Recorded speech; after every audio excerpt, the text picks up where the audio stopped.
یہ کہانی صدیوں پرانی ایک سچے واقعے پر مبنی ہے۔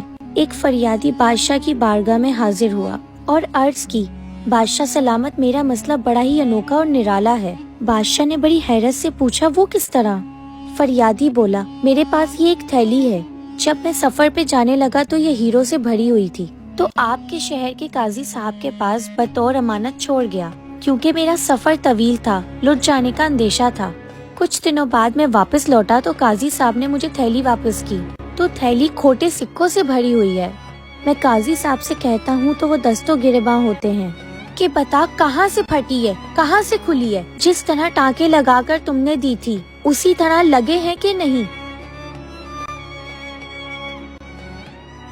حضور، تھیلی بالکل اسی حالت میں ہے، نہ کھلی ہے نہ پھٹی ہے، مگر جہاں پناہ میری عمر بھر کی کمائی لٹ گئی ہے، اور میں آپ کی بارگاہ میں اللہ رسول کے نام پہ حلف دیتا ہوں کہ میں سچا ہوں۔ بادشاہ نے کہا، تم اپنی تھیلی چھوڑ جاؤ، جب میں تمہیں بلاؤں پھر آنا۔ فریادی چلا گیا۔ بادشاہ نے دربار برخاست کیا اور بولا، میں ملکہ کو سیر پہ لے کے جا رہا ہوں، 3 دن بعد لوٹوں گا۔ میرے بعد صفائی اور نگرانی والوں کے علاوہ کوئی دربار میں نہ آئے۔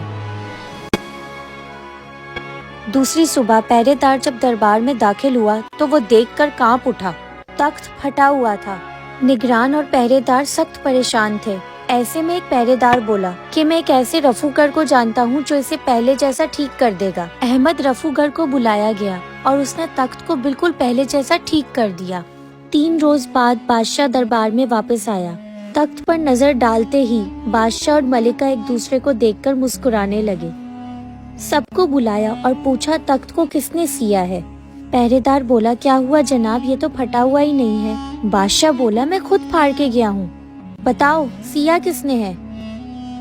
بادشاہ کے حکم پر احمد رفوگر کو دربار میں بلایا گیا۔ بادشاہ نے پوچھا، یہ تخت تم نے سیا ہے؟ رفوگر بولا، جناب آپ کے سارے ملازم اکٹھے ہو کر آئے تھے، تبھی سیا۔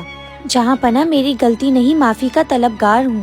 بادشاہ بولا، نہیں، تم ہنردان ہو، میں نے خود اسے پھاڑا تھا اور ابھی میں خود نہیں سمجھ پا رہا کہ کہاں سے پھٹا تھا۔ پھر بادشاہ نے تھیلی نکالی اور پوچھا، بتا، کیا یہ تھیلی بھی تو نے سی تھی؟ رفوگر بولا، جی، یہ آپ کے خادم کا ہی کمال ہے۔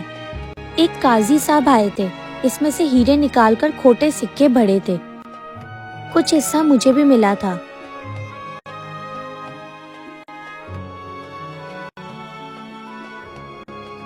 پھر اگلے دن بادشاہ نے قاضی صاحب کو بلایا۔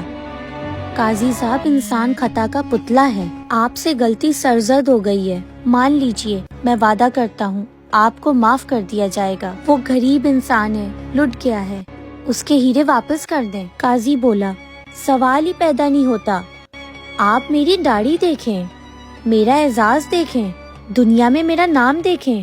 رفوگر کو بلایا گیا۔ قاضی صاحب رفوگر کو دیکھ کر کانپ پڑے۔ جہاں پناہ رحم، جہاں پناہ رحم، جہاں پناہ رحم۔ حدیث نبوی صلی اللہ علیہ وسلم ہے، کسی آدمی کے روزے اور نماز سے متاثر نہ ہونا، پہلے دیکھ لینا دیانت دار ہے کہ نہیں۔